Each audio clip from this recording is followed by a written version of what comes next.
While those in the path of the cyclone begin the rebuilding process at the other end of the country, as we've just heard, there's been a message from the government's climate change czar: you ain't seen nothing yet.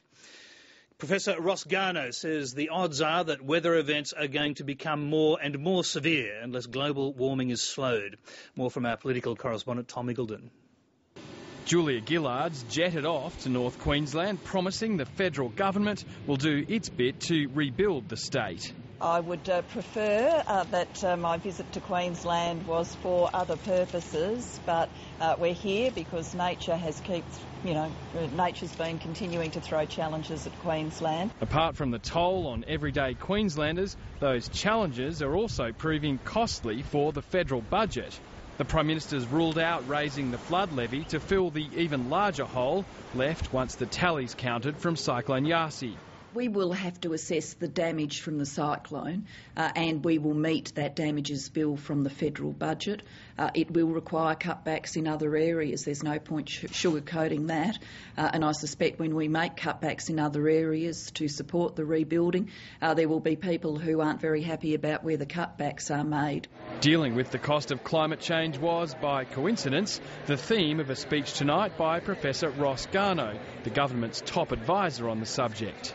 While Australia has always been a place of variable climate, a place of drought and flooding rains, the greater energy in the atmosphere and the seas can intensify extreme events, and I'm afraid that we're feeling some of that today. We're feeling that at a time when global warming is in its early stages. Professor Garnaut says this is the year for action in Canberra on climate change, but it won't happen without a push from the wider community, he says, including those who've just experienced one of the country's worst cyclones.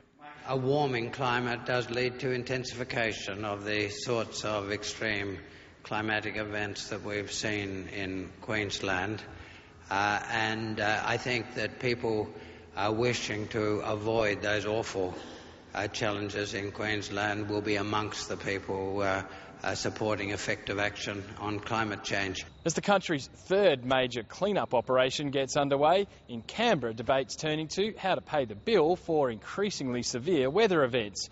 Added to talks of the flood levy and a permanent disaster fund, South Australian Senator Nick Xenophon's come up with a third option. He wants a European-style system where the government takes out flood insurance with large multinational reinsurers.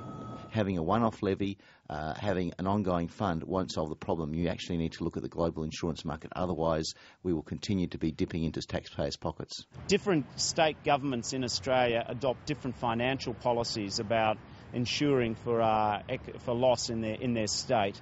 I don't think it's helpful for me at the federal government to start Monday morning coaching what the Queensland government should have done on insurance. The Queensland government reportedly says it looked into an insurance policy, but it wasn't cost effective. Tom Eagleton, Lateline.